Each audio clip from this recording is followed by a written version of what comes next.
নাহিদ রানা যেভাবে সবচেয়ে ইকোনমিক্যাল বল করেছেন, 4 over 22 run 2 wicket 1 maiden. Nahid Rana যেভাবে কখনো গতি তুলেছেন, আবার কখনো সেই গতিকে কন্ট্রোল করেছেন। পিএসএল ফাইনালে নাহিদ রানাকে পাওয়ার জন্য আসলে তার দল পেশওয়ার জালমির কেন এত তাড়া ছিল, সেটা যেন ওই 22 গজে প্রমাণ করে দিয়েছেন। বিশাল ক্রাউড, ইলেকট্রিফাইং সিচুয়েশন। পিএসএল এর ফাইনাল, দুই দল মুখোমুখি। নাহিদ রানা যখন বল করতে এলেন, তখন যেন পুরো ক্রাউডের মধ্যে অন্যরকম একটা উন্মাদনা তৈরি হলো, রোমাঞ্চ তৈরি হলো।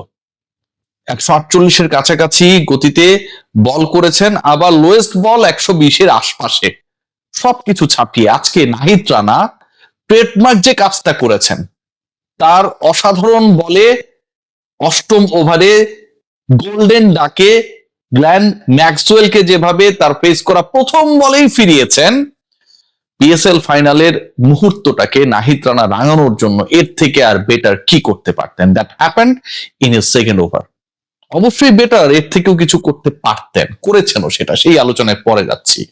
7 ওভারে একটা দলের রান 70+, মানে প্রতি ওভারে 10 করে তুলছে সেই দলটা শেষ পর্যন্ত, মানে পরের 13 ওভারে যে খেলা হয়েছে সেই 13 ওভারকে অ্যাড করলে শেষ পর্যন্ত 130 করতে পারলো না।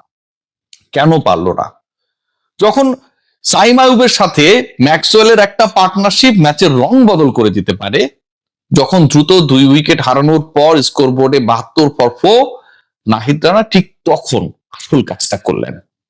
Little bounce, little short pitch ball, এবং সেটাতে মিস টাইমিং করে বসলেন ম্যাক্সওয়েল পিকে গেলে কি ঘটতে পারে সেটা আমরা বিভিন্ন সময় লিমিটেড ওভার ক্রিকেটে দেখেছি, এবং তিনি কতটা দানবীয়, কতটা অমানবিক, কতটা তাণ্ডব লীলা চালানোর ক্ষমতা রাখে সেটা আমরা বিভিন্ন এক্সপেরিয়েন্সেস এর মাধ্যমে, বিভিন্ন ম্যাচেসে তার যেসব স্ট্যাট, তার রেকর্ড, তার আগুনে ব্যাটিং দেখে এক্সপেরিয়েন্স করেছি। এদিনও সেই রকম কিছু একটাই ম্যাক্সওয়েল করতে চাইছিলেন, যে কারণে নিজের ফেস করা প্রথম বলটায় যাকে নিয়ে এত আলোচনা, নাহিদ রানা, আলোচনা অনেকগুলো প্রেক্ষাপট রয়েছে, সেই নাহিদ রানাকে বাউন্ডারি হাঁকানোর চেষ্টায় উল্টো তিনি ঠিকই বাউন্ডারি লাইন ক্রস করে গেলেন। যেই নাহিদ রানাকে বাউন্ডারি মারার চেষ্টায় ছিলেন ম্যাক্সওয়েল, বাউন্ডারি লাইন ক্রস করে ড্রেসিং রুমে সোজা চলে গেলেন।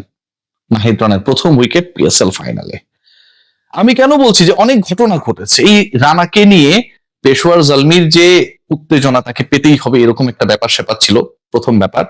দ্বিতীয় যেটা সবচেয়ে বেশি আলোচনা ঝড় হয়েছিল, যে নাহিদ রানা প্র্যাকটিস সেশনে প্রপারলি নেই। যখন একজন ক্রিকেটার প্রপারলি প্র্যাকটিসে আসছেন না, তার আগে তিনি একটা সিরিজে খেলেছেন, সেখানটায় তিনি অসাধারণ খেলেছেন, সিরিজের সেরা ক্রিকেটার ছিলেন, ইনজুরি সংক্রান্ত ইস্যুস কি রয়েছে, এই ফিসফাস যখন, ঠিক তখনই নাহিদ রানা তার গতির ঝড় তুললেন। প্রথম 2 ওভারে 18 রান, 1 উইকেট, ইকোনমি 9। পরের 2 ওভারে নাহিদ রানা দিলেন মাত্র 4 রান। মানে যেই সময়টা মার খাবার সময়, যেই সময়টায় পার্টিকুলারলি যে দলটা ব্যাটিং এ ছিল তারা তাদের স্কোরবোর্ডটাকে স্মার্টেস্ট করার পরিকল্পনায়, ঠিক তখন নাহিদ রানার পরের 2 ওভারের ইকোনমি হচ্ছে অনলি 2। ইন্টারেস্টিং পার্ট কি, যে এই অনলি 2 এর মধ্যে তার যে থার্ড ওভারটা গেছে সেই ওভারটা উইকেট মেডেন ওভার পাবার পরে নিজের লাস্ট ওভার যেটা করলেন, যেটা ছিল 18তম ওভার ইনিংসের, সেখানটায় দিলেন নাহিদ মাত্র 4 রান। আজকের এই ম্যাচটায় নাহিদ রানা আমার কাছে মনে হয় যেভাবে বল করেছেন, যেভাবে গতি কখনো উপরে তুলেছেন, কখনো নিচে নামিয়েছেন, যেভাবে ইয়র্কার মেরে হুনাইন শাহকে বোল্ড করেছেন, মিডল স্টেম উপরে ফেলেছেন, মেইডেন নিয়েছেন, লাস্ট 2 ওভারে 2 ইকোনমিতে বল করে মাত্র 4 রান অ্যাড করেছেন, এবং পেশওয়ার জালমির যদি আমরা টোটাল বোলিং লাইন আপনাকে দেখি, সেখানটায় ছিলেন যারা বল করেছেন তাদের নামগুলো যদি বলি, সবার মধ্যে মোস্ট ইকোনমিক্যাল থেকেছেন। এর থেকে আর বেটার কি হতে পারে? খেয়াল করে দেখুন, ইফতেখার আহমেদ 2 ওভারে 21 রান, স্টার্টিং এ ছিলেন। মোহাম্মদ বাসিত 3 ওভারে 22 রান, 7.5 এর কাছাকাছি। অ্যারন হার্ডি 4 ওভারে 27 রান, 4 উইকেট। উইকেটটা বেশি পেয়েছেন, বাট ইকোনমিক্যাল নাহিদ রানা মতো ছিলেন না। Nahid Rana 4 over 1 maiden, 2 wicket, 22 run. এরপরে সুফিয়ান মুকিম, তিনি 4 ওভার 23 রান, 1 উইকেট, এবং মিচেল ব্রেসওয়েল একটা ওভারে করেছেন 11 রান দিয়েছেন।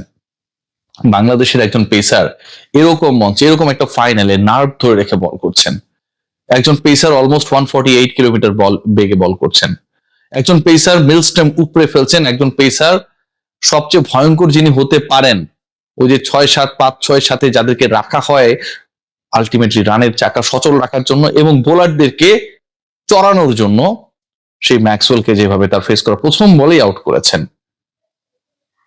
পেশওয়ার জালমি, পরের মৌসুমে আর কিছু করুক আর না করুক, পারুক আর না পারুক, নাহিদকে দলে রাখার জন্য সর্বোচ্চটাই করবে।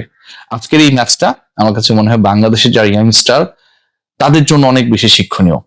বাংলাদেশি একজন বোলারকে নিয়ে এত কারাকারি হটকেকে পরিণত হয়ে যাওয়া, 150-এর আশপাশে বল করা, ফাইনাল ম্যাচে 6-এর নিচে ইকোনমিতে বল করা, নার্ভ ধরে রাখা। যখন তিনি তার স্পেল শেষ করলেন, খেয়াল করে দেখবেন লাস্ট বলটা করার পর নাহিদ রানা বাতাসে কিক মারছিলেন, লাথি মারছিলেন। বস, তার এক্সপেকটেশনটা আরো হাই ছিল, তিনি আরো বেশি উইকেট পেতে চাচ্ছিলেন, হয়তো সেটা করতে পারেন নাই, সেই আক্ষেপটা সেই সময় বাতাসকে লাথি মেরেই পূরণ করার চেষ্টা করছিলেন।